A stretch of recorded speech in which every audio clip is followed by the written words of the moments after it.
On va prier.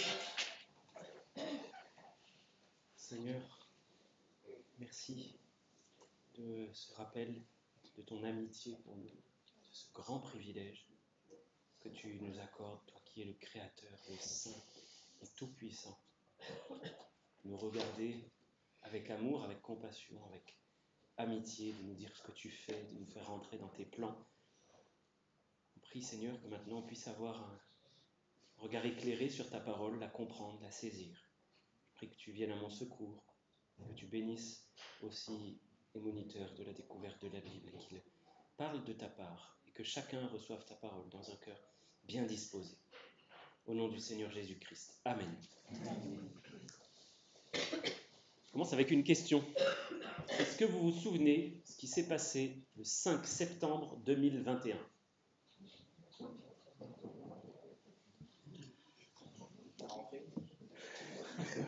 Non, c'était pas encore la rentrée. Un petit indice, c'était un dimanche. Tu as prêché sur les manœuvres du diable. Ah, bravo Mali. Bon, il a triché parce qu'il a tout noté. Mais oui, j'ai prêché ce jour-là, il y a à peu près 2 ans et demi, une exhortation adressée à l'Église qui passait par un moment difficile.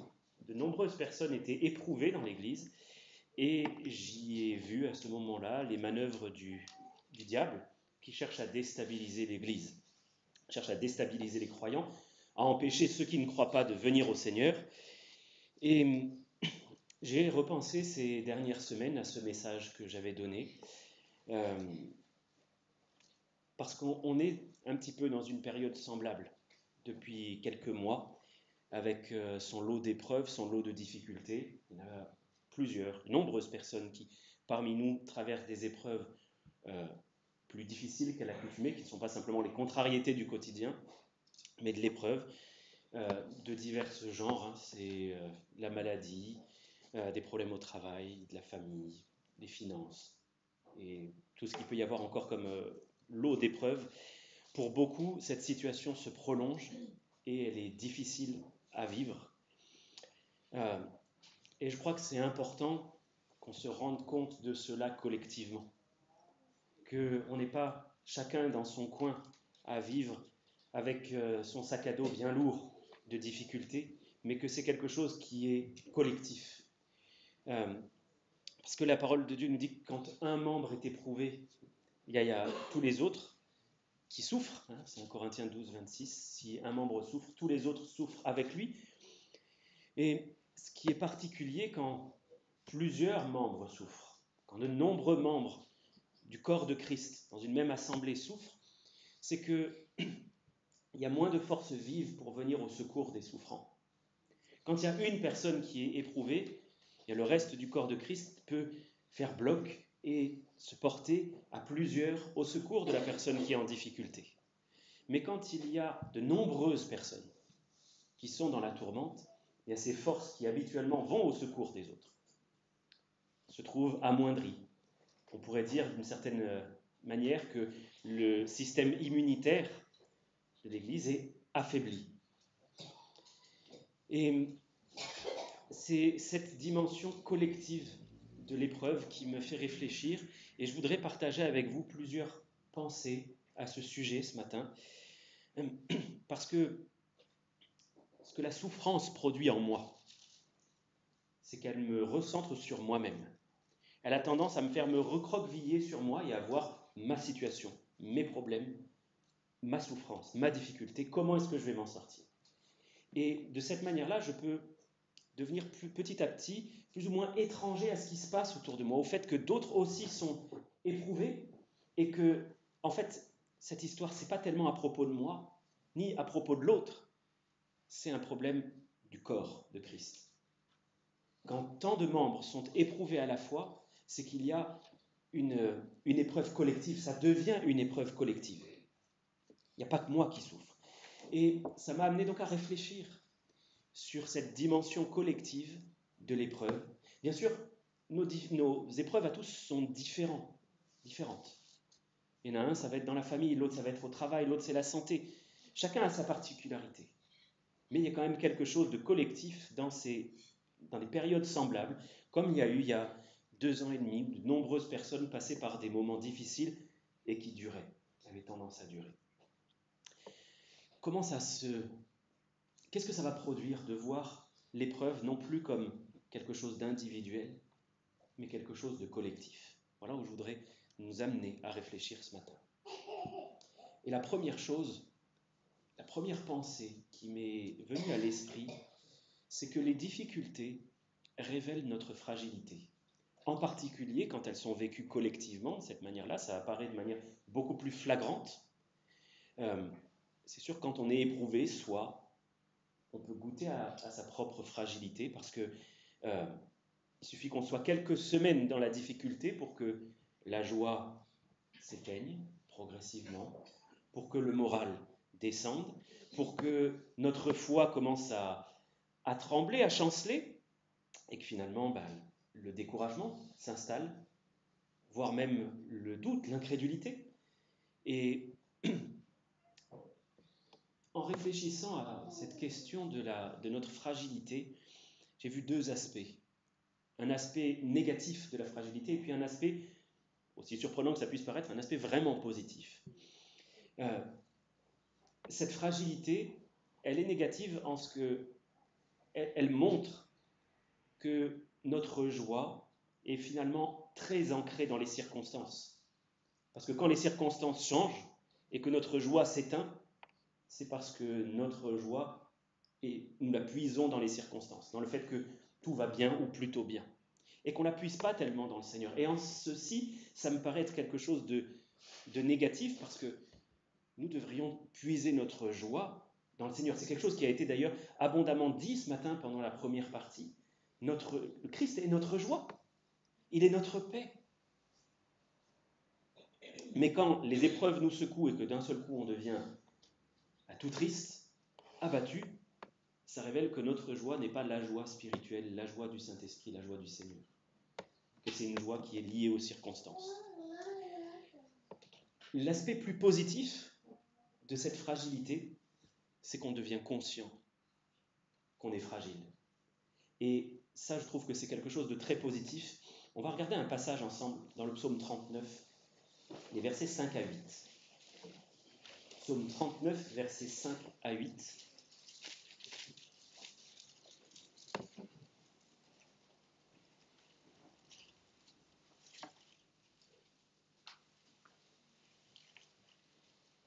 David priait et il disait « Éternel, dis-moi quel est le terme de ma vie, quelle est la mesure de mes jours, que je sache combien je suis fragile.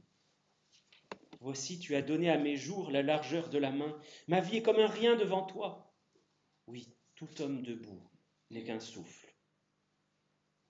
Oui, l'homme se promène comme une ombre, il s'agite vainement, il amasse, et il ne sait qui recueillera. Maintenant, Seigneur, que puis-je espérer? En toi est mon espérance. » Je veux souligner que dans ce passage, David demande à prendre conscience de sa propre fragilité, du fait qu'il n'est pas grand-chose, que sa vie peut s'évanouir en un instant, disparaître. Donc c'est une bonne chose que de savoir qu'on est fragile, mais à condition qu'on emprunte le même chemin, le même raisonnement que David. Parce que où est-ce que ça le mène? À ce qu'on a lu à la fin du verset 8, « En toi est mon espérance ». Parce que tant que je n'ai pas conscience que je suis fragile, je vais me sentir fort et je ne vais pas compter sur le Seigneur. Mais je peux aussi me sentir fragile, le déplorer, m'en plaindre, me lamenter, « Oh, je suis tellement fragile, et chercher à être fort, me renforcer. Alors que ce n'est pas vraiment ce que le Seigneur me demande. Il me demande de puiser mes forces en lui. Il ne me demande pas d'être fort moi, mais d'être fort en lui. Ce qui est totalement différent. Je vais puiser cette force en un autre que moi. Ce n'est pas moi qui me muscle, qui devient fort spirituellement. C'est le Seigneur qui me communique sa force parce que j'espère en lui. Vous voyez la différence entre cette fragilité que je déplore et qui me pousse à essayer encore, et cette fragilité que j'accepte, que je reconnais même avec joie parce qu'elle me pousse dans les bras du Seigneur. David, il voulait être pénétré de cette idée qu'il était fragile. Parce que ça l'amenait à se confier dans le Seigneur. Ça l'amenait au bon endroit.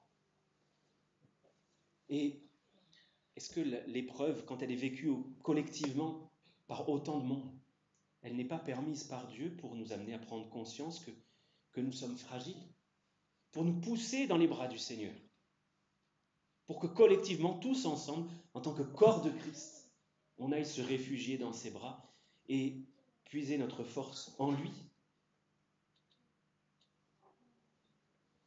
On va regarder ensemble 2 Corinthiens 12, versets 9 à 10. 2 Corinthiens, chapitre 12, versets 9 et 10.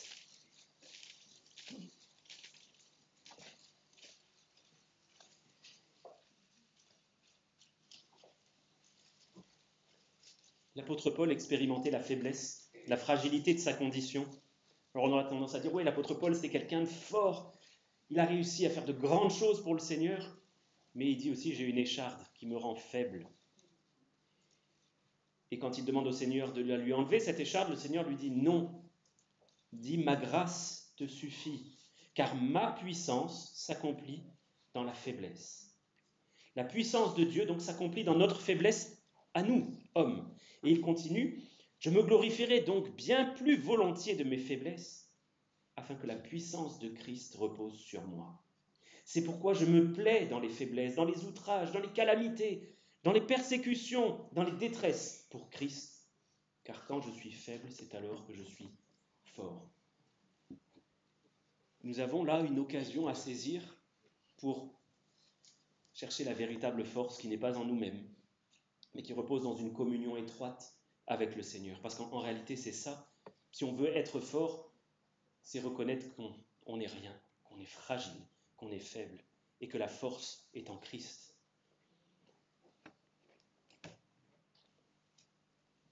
Voyez comme le corps de Christ est faible. Individuellement, chaque membre à part, et plus collectivement, on tombe chacun facilement dans le péché, on se laisse envelopper très facilement. On laisse très facilement le découragement nous gagner. Et hop, ça sert à rien, c'est bon, c'est fichu. Le Seigneur m'a abandonné, ou il va même pas combattre pour moi, ça sert à rien que je continue à prier. On va finalement être amené à nous lamenter sur notre propre sort, on va s'apitoyer sur soi, au lieu finalement de chercher à espérer en Christ. Et en tant que pasteur, il y a pour moi un indicateur assez marquant, assez révélateur, quand l'Église passe par de tels moments et qu'elle ne puise pas sa force en Christ, c'est que les chrétiens ont passé moins de temps ensemble. Moins de chrétiens à l'Église, le dimanche matin pendant le culte, moins de chrétiens à l'étude biblique, moins de chrétiens à la réunion de prière. Ça, c'est très significatif aussi. Petit à petit, on laisse du terrain à l'ennemi dans notre emploi du temps, dans notre façon de penser. Et vous savez qu'on est encouragé à revêtir l'armure. Eric prêche une série sur l'armure du chrétien. Quand je vois que l'Église prend ce chemin-là, pour moi, ça veut dire que le chrétien a enlevé son armure et qu'il est en train d'enfiler son pyjama. En train d'enfiler le pyjama, la couette, le plaid, et je vais me rester bien au chaud, tranquillement, chez moi. Alors que c'est précisément l'inverse que nous devrions faire dans de tels moments. C'est mettre l'armure du chrétien, toutes les armes de Dieu, et rester ensemble. Est-ce qu'il y en a parmi nous qui ont une cheminée ou un poêle à la maison? Ouais, il y en a quelques-uns. Si vous prenez une braise dans le foyer et que vous la sortez, qu'est-ce qui se passe? Elle s'éteint. Et il ne faut pas beaucoup de temps pour qu'elle cesse déjà de rougeoyer, elle va devenir grise, terne, alors elle va rester un peu chaude pendant un petit moment, mais très très rapidement, elle va s'éteindre, le feu va cesser de brûler. Et quand les chrétiens prennent ce chemin-là, qu'ils sortent du foyer du feu qu'est l'Église, qu'est-ce qui se passe? Ils se refroidissent. Et c'est aussi comme ça qu'on éteint le Saint-Esprit. Parce qu'on n'a plus le collectif, le corps, pour se réchauffer.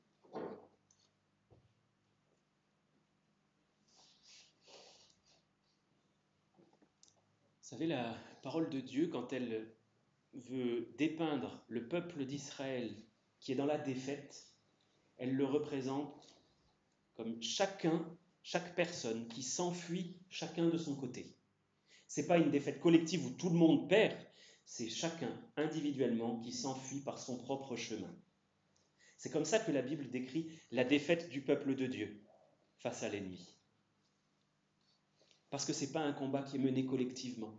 Alors, il y a plein de raisons pour lesquelles il y a des défaites dans la parole de Dieu.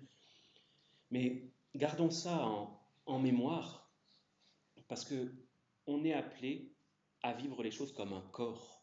C'est comme ça que la parole de Dieu nous décrit en tant qu'Église, en tant que croyant. Un corps, chacun est membre du corps. Si je me coupe un doigt, je le sectionne, il va mourir, ce doigt. Il va mourir. Il a besoin d'être raccordé à moi pour avoir la vie. Et notez que dans le psaume 133, quand il est question de cette bénédiction, on va le regarder ensemble. Psaume 133.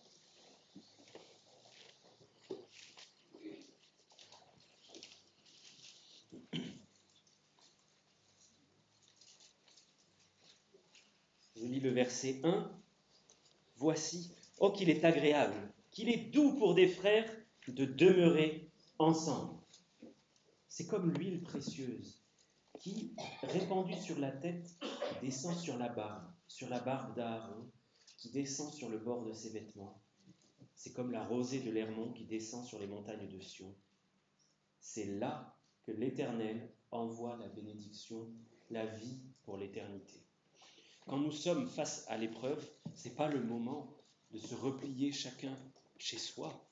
C'est le moment, au contraire, de faire corps et d'y aller collectivement, parce que c'est là que l'Éternel envoie la bénédiction, la vie pour l'éternité. On a une promesse ici à saisir, de nous retrouver et de chercher le Seigneur tous ensemble, et que le Seigneur va envoyer la vie et la bénédiction. Souvenons-nous aussi que lorsqu'un troupeau de brebis est attaqué, le réflexe naturel, c'est de se regrouper. Et c'est salutaire. Mais la brebis qui reste à l'écart, celle qui reste isolée, elle est beaucoup plus vulnérable au loup ou au lion qui rôde cherchant qui il va dévorer. Donc faisons corps pendant ce temps d'épreuve. C'était la première pensée, notre fragilité qui doit nous amener à vivre les choses de manière collective. La deuxième pensée que je veux partager, c'est que dans les temps d'épreuve, chacun individuellement et toute l'Église collectivement doit s'attacher plus que jamais à l'Évangile, à la parole de Dieu, oui, mais plus précisément à la révélation qui nous est donnée dans l'Évangile, la bonne nouvelle de Jésus-Christ. Pourquoi ? Parce que l'épreuve et la difficulté produisent en nous la pensée que Dieu ne nous aime plus, et comme je l'ai dit tout à l'heure, tout est fichu, ça ne sert à rien, etc., etc. Voilà pourquoi je dois être armé de la bonne nouvelle. Parce que me dit la bonne nouvelle ? Que justement j'ai un ami qui ne se détourne jamais de moi, un avocat que je peux implorer quand j'ai péché, et qui me promet d'être pardonné si je lui confesse mes péchés. Il me promet aussi au psaume 46 que l'Éternel, Dieu est pour nous un refuge, un appui, un secours qui ne manque jamais dans la détresse.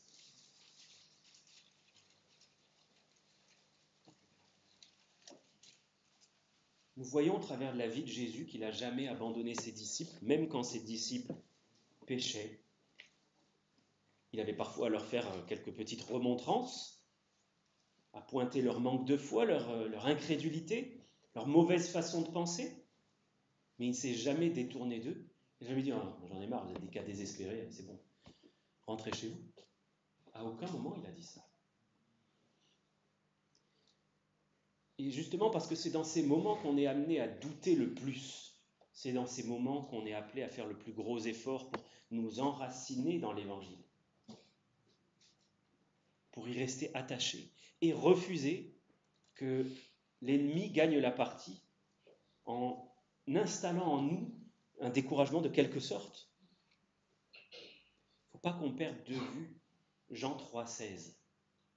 Voilà. Que Dieu a tant aimé le monde qu'il a donné son Fils unique, afin que quiconque croit en lui ne périsse pas, mais qu'il ait la vie éternelle. Bien sûr qu'on va avoir tendance à se dire, mais si Dieu m'aime, alors pourquoi ? Pourquoi je suis dans l'épreuve ? Pourquoi ça m'arrive ? Mais dans un moment comme celui-là, si je n'appelle pas le Seigneur au secours, le Seigneur voit, ma foi, elle est vraiment attaquée. Je suis vraiment secoué, viens à mon secours. Voilà, on peut rapidement sombrer dans le découragement, la dépression et l'incrédulité la plus complète. Et encore une fois, je suis persuadé que si le Seigneur permet ces temps d'épreuve collective, c'est pour permettre à son Église de s'enraciner davantage dans ce qui est l'essentiel, la bonne nouvelle, pour que notre foi dans cette bonne nouvelle grandisse. Oui, nous croyons en un Dieu qui nous aime, en un Dieu qui ne nous abandonne pas, même quand on est soumis à la pression, à l'adversité, à la difficulté, à la souffrance, pour qu'on en soit pleinement persuadé. Il y a cette expression dans les Épîtres, que nous devenions parfaits, c'est-à-dire accomplis, et pleinement persuadés. Que tout doute soit ôté, et que de cette manière, on puisse briller. Est-ce que ce n'est pas aussi pour ça que le Seigneur permet ces temps difficiles ? Vous savez, où est-ce que l'on place un diamant pour le faire briller ? Sur un fond noir, sur un fond sombre. Est-ce que ce n'est pas le fond sombre aussi, là, que le Seigneur permet d'installer pour qu'on brille davantage ?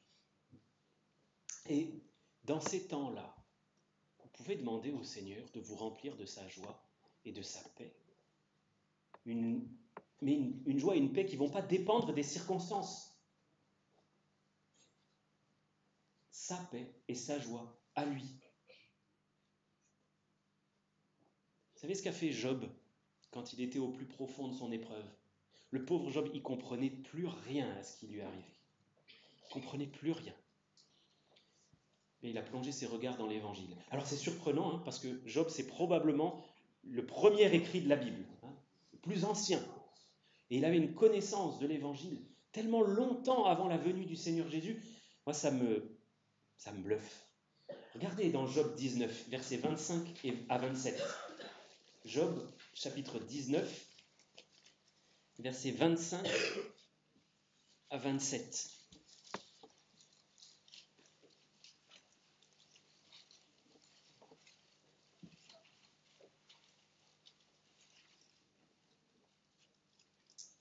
Au milieu de tous les tourments, il dit « Mais je sais que mon Rédempteur est vivant et qu'il se lèvera le dernier sur la terre. Quand ma peau sera détruite, il se lèvera. Après que ma peau aura été détruite, moi-même, je contemplerai Dieu. Je le verrai, il me sera favorable. Mes yeux le verront et non ceux d'un autre. Mon âme languit d'attente au-dedans de moi. » Alors c'est surprenant parce que Job est vraiment très chahuté dans sa foi. Il est violenté même. Il doute, il ne comprend pas ce qui lui arrive, il prête même à Dieu de mauvaises intentions, mais au fond, même s'il ne comprend rien, il sait une chose, son Rédempteur, celui qui le rachète, est vivant, et il le verra.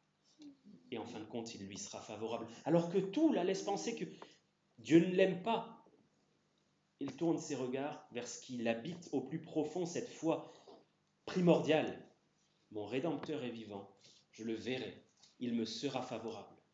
Alors qu'il est accusé par ses amis, qu'il est même encouragé par sa femme à maudire Dieu, à blasphémer et finalement à mourir, il s'accroche à cette vérité fondamentale. Dieu m'aime, je le verrai face à face, il me sera favorable, il est celui qui m'a racheté.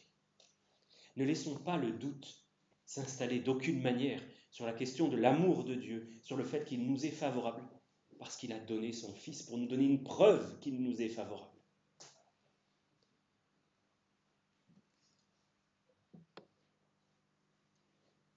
Regardez aussi Romains 15, verset 13.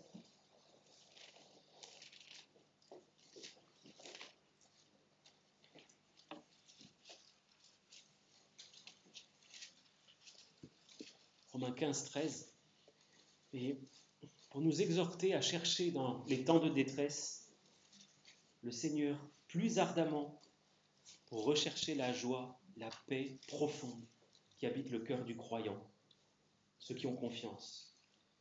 Il dit que le Dieu de l'espérance vous remplisse de toute joie et de toute paix dans la foi, afin que vous abondiez en espérance par la puissance du Saint-Esprit. On est appelé à chercher le Seigneur dans ces moments-là. Chercher à vivre vraiment l'Évangile.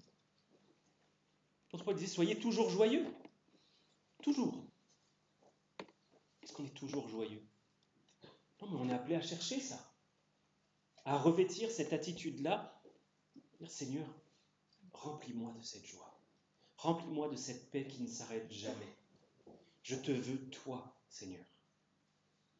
Je te veux toi. Et vous savez quoi? Si on le cherche, vraiment, lui, eh bien il va se laisser trouver. C'est la promesse qu'on a eue il n'y a pas longtemps, au tout début de l'année, dans Jérémie 29, verset 13. Vous me chercherez, et vous me trouverez, si vous me cherchez de tout votre cœur. Si on le cherche vraiment, le Seigneur va répondre parce qu'il a promis cette réponse-là. Et finalement, ces temps de difficulté peuvent devenir pour nous la plus grande des bénédictions. Une bénédiction par laquelle nous allons être dépouillés de cette habitude de puiser notre joie dans les circonstances, mais être habités par une foi plus profonde dans le Seigneur, une connaissance plus grande de lui, et par conséquent une joie et une paix abondante et communicative. Si on adopte cette attitude, alors les plans du diable vont être déjoués, parce que veut le diable? Il vient pour quoi? Dérober, égorger, détruire. Il a un plan tout prêt.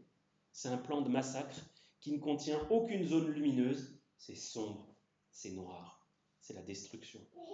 Mais si nous adoptons cette attitude qui consiste à nous enraciner dans le Seigneur profondément, les plans du diable sont déjoués parce que nous allons abonder en espérance. Oui, le Seigneur va venir à mon secours.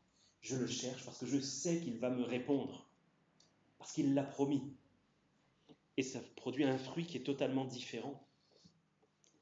Vous savez, les temps de paix, ils ne permettent pas ça. C'est dans les temps d'épreuve et de difficulté qu'on est le plus poussé à rechercher le Seigneur. Vraiment. Mais je veux quand même nous donner un petit avertissement. Nous ne sommes pas appelés à rechercher la joie et la paix pour elles-mêmes. On est appelés à rechercher le Seigneur. On a tous envie d'éprouver de la joie et d'être en paix. Est-ce qu'il y a quelqu'un qui n'a pas envie d'être joyeux et paisible? Non, on a tous envie de ça. Mais on est appelé à rechercher le Seigneur. Trouver le Seigneur nous assure la joie et la paix. Mais c'est lui qu'on est appelé à chercher. Si nous nous attachons à seulement trouver la joie et trouver la paix, nous faisons une recherche idolâtre. En fait, nous voulons quelque chose pour nous, mais nous ne voulons pas le Seigneur. Si on pouvait avoir la joie et la paix sans le Seigneur, ouais, ok, je signe. C'est pas ça qu'on est appelé à faire. C'est le Seigneur qu'on est appelé à chercher. C'est lui le centre. C'est lui l'objectif. C'est pas ma joie et ma paix. Dieu ne m'a pas créé pour cela. Il m'a créé pour Christ. Et Christ apporte la joie et la paix. Notre cœur est tellement tortueux que c'est important de préciser ces choses-là. Parce que si on se focalise sur la recherche de la paix, il y a peu de chances qu'on la trouve. Parce que cette paix, elle est en Christ, et que c'est Christ qu'il faut trouver. D'ailleurs, ça m'a fait penser, c'est une petite digression, mais pourquoi tant de gens se droguent? Qu'est-ce que leur apporte la drogue? Un instant de joie et de paix. Au final, se droguer, c'est une idolâtrie, parce que je veux la joie, je veux la paix, je la désire tellement que je suis prêt à consommer, avaler, injecter des substances qui finalement me détruisent. Alors que cette paix, le Seigneur veut la donner gratuitement. Remarquez combien coûte cher la drogue. Ça ruine pour un instant seulement de bonheur qui disparaît tellement vite qu'on en veut encore, on en veut encore, on en veut encore. C'est tellement terrible d'être privé de cela. Alors qu'avec le Seigneur, on peut éprouver cette paix qui surpasse toute intelligence, cette joie. Mais c'est le Seigneur qui doit être notre cible, c'est lui qui doit être notre objectif. Et cela m'amène à mon troisième et dernier point. Quel est mon objectif? Mon objectif, ça doit être Christ, le glorifier lui, même dans le temps de l'épreuve. Remarquez que l'apôtre Paul n'a pas dévié un seul instant de cet objectif. Je veux Christ et ma vie est faite pour le glorifier. J'ai été créé pour ça. Pourtant, qui peut dire parmi nous qu'il a été aussi éprouvé que l'apôtre Paul? Est-ce que quelqu'un a vécu la moitié des épreuves de l'apôtre Paul? Est-ce que quelqu'un a vécu un dixième des épreuves de l'apôtre Paul? Ce qui nous est raconté seulement, hein. Il y en a certainement eu d'autres. Et pourtant, même au sein des épreuves, son objectif est resté celui-là, l'unique. Je veux glorifier Dieu par mon obéissance, même lorsque c'est difficile.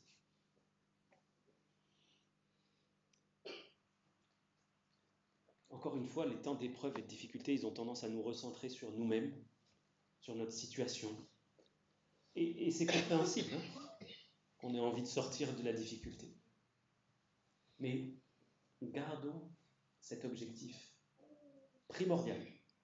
L'objectif n'est pas de me sortir de la difficulté. Mon objectif est de glorifier Dieu au milieu de mes difficultés parce que j'ai été régénéré pour ça, pour célébrer sa gloire, pour le montrer au monde. On va regarder deux passages ensemble. Marc 12, versets 29 à 31.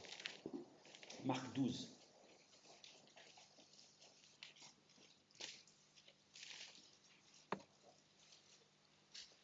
Alors qu'on a demandé à Jésus quel était le plus grand commandement de la loi, Jésus répondit, « Voici le premier. Écoute, Israël, le Seigneur notre Dieu est l'unique Seigneur. Et tu aimeras le Seigneur ton Dieu de tout ton cœur, de toute ton âme, de toute ta pensée, de toute ta force. Voici le second, tu aimeras ton prochain comme toi-même. Il n'y a pas d'autre commandement plus grand que cela. » Voilà le commandement, la règle d'or du chrétien. Quand ça va bien, quand ça va pas, quand c'est facile, quand c'est difficile, tu aimeras le Seigneur, ton Dieu. Et il n'est pas écrit, sauf dans les temps d'épreuve. Non, de tout ton cœur, de toute ton âme, de toute ta force et de toute ta pensée. Le deuxième passage, on le connaît, c'est Josué 24, verset 15. C'est un passage qui m'est souvent venu à l'esprit ces derniers temps, justement en voyant cette épreuve collective que l'Église dans son ensemble traverse. Josué 24, 15, c'est... je vais lire tout le verset ici. « Si vous ne trouvez pas bon de servir l'Éternel, choisissez aujourd'hui qui vous voulez servir, ou les dieux que servaient vos pères au-delà du fleuve, ou les dieux des Amoréens dans le pays desquels vous habitez. Moi et ma maison, nous servirons l'Éternel. » Josué était déterminé, alors qu'il était en pleine épreuve de combat, il devait conquérir, c'était difficile, il y avait de l'adversité, des gens dans le peuple qui n'étaient pas fidèles. Choisissez. Moi, mon choix, il est déjà fait. Je servirai l'Éternel. Moi et ma maison, nous servirons l'Éternel, quoi qu'il arrive. C'est mon choix, c'est la direction que j'ai prise, que j'ai choisi de donner à ma vie. Moi et ma maison, nous servirons l'Éternel. Et ces deux textes, Marc 12, Josué 24, me reviennent constamment en tête, justement, dans ces moments-là. Et il y a aussi les paroles d'un cantique. En mon cœur, j'ai choisi de suivre Jésus-Christ. Oui, pour toujours. Si mes amis s'en vont, qu'importe, moi j'irai. Oui, pour toujours. Au monde, je dis non. Joyeux, je prends ma croix. Oui, pour toujours. Qu'on puisse être saisi de cette même pensée, de ce même désir. C'est pas une question de sentiment et d'envie. C'est une décision. Une décision à prendre, même si on n'éprouve rien. Venir devant le Seigneur et le chercher, jusqu'à ce qu'on le trouve. rester accroché à lui ensuite. Est-ce que je ne cherche à glorifier Dieu que quand tout va bien? Est-ce que ma fidélité, elle ne se manifeste que quand Dieu me bénit? Vous savez, pour revenir à Job, c'est exactement ce que le diable a voulu insinuer. Job ne t'aime que parce que tu le bénis. En d'autres termes, tu achètes l'amour des gens. Tu n'es pas aimable par toi-même. Voilà ce que le diable disait à Dieu. Alors Dieu a décidé de laisser l'épreuve frapper Job, sachant que Job resterait fidèle, parce qu'il savait que Job craignait vraiment le Seigneur. Et le but, vous voyez ce que c'était? C'était pas tellement Job le centre de l'histoire. Finalement, c'était la réputation de Dieu. Job n'avait absolument aucune conscience de ça, dans l'état où il se trouvait. Il n'en avait pas conscience. Mais nous, parce que nous avons la parole et l'entière révélation de la parole, nous savons que l'enjeu, c'est celui-là. Que Dieu soit glorifié devant les hommes, devant les anges, lorsque personne ne nous voit. Lorsque personne d'autre que Dieu ne nous voit, est-ce que nous cherchons quand même à le glorifier? Remarquez qu'il est resté fidèle à Dieu face au deuil, qu'il est resté fidèle à Dieu face à la perte de toutes ses richesses, à la ruine complète, qu'il est resté fidèle à Dieu face à la maladie, qu'il est resté fidèle à Dieu face à la tentation de sa femme. Vous dites, mais voilà, la mort vaut mieux que ton état. Maudit Dieu. Et il est resté fidèle aussi face aux accusations de ses ennemis. Pas de ses ennemis, ses amis. Avec des amis comme ça, pas sûr qu'on ait besoin d'ennemis. Mais vous voyez que notre fidélité, elle est appelée à se manifester aussi quand ça ne va pas. Parce que c'est pour cela que Dieu nous a donné sa vie, pour qu'on le glorifie. Ce n'est pas à propos de nous, tout ça. C'est à propos de lui. Alors c'est ma prière qu'on ait ça à cœur, cette pensée de glorifier le Seigneur. Qu'on ait conscience de notre propre fragilité, mais que notre fragilité nous pousse à plonger nos racines en lui, à aller le chercher lui.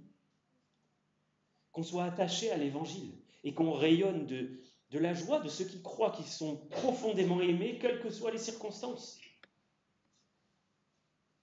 Et qu'on puisse dire, et c'est le dernier passage, je termine avec ça, en Philippiens 1, versets 19 et 20.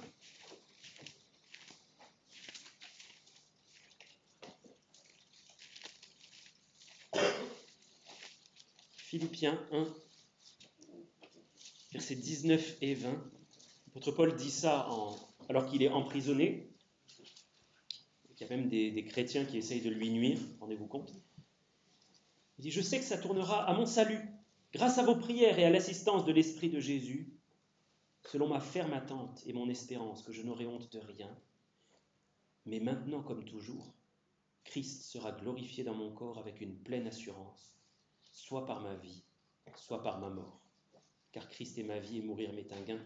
Mais je veux souligner, maintenant comme toujours, Christ sera glorifié dans mon corps avec une pleine assurance, soit par ma vie, soit par ma mort. Qu'on soit habité de cette pensée profonde de glorifier le Seigneur dans la vie, dans la mort, dans la joie comme dans les difficultés.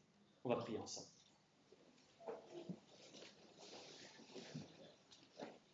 Notre Dieu, tu permets que ton Église, plusieurs dans ton Église, soient éprouvés, parfois sévèrement. Tu permets qu'en ce moment, l'Église soit plus atteinte collectivement, qu'on soit plus nombreux à souffrir, moins nombreux à pouvoir se porter secours les uns les autres parce que l'épreuve nous monopolise nos forces. Seigneur, tu nous dis de considérer les tentations et les épreuves comme un sujet de joie complète et qu'on a à changer notre regard sur les choses. Montre-nous, Seigneur, combien nous sommes fragiles et par ton esprit, produis en nous cet attachement à toi, ce rayonnement de l'Évangile. Remplis-nous de paix et de joie, mais nous ne voulons pas la paix et la joie pour elles-mêmes, mais nous te voulons toi et expérimenter la vraie paix, la vraie joie, si tu veux bien nous les accorder. prie de nous garder fidèles, dans les petites comme dans les grandes choses. Tu sais, Seigneur, combien la souffrance nous pousse à nous recroqueviller sur nous-mêmes. Et donne-nous, Seigneur, de chercher à te glorifier en tout temps. Prions que tu fasses cette œuvre en nous, dans le nom du Seigneur Jésus-Christ. Amen. Amen.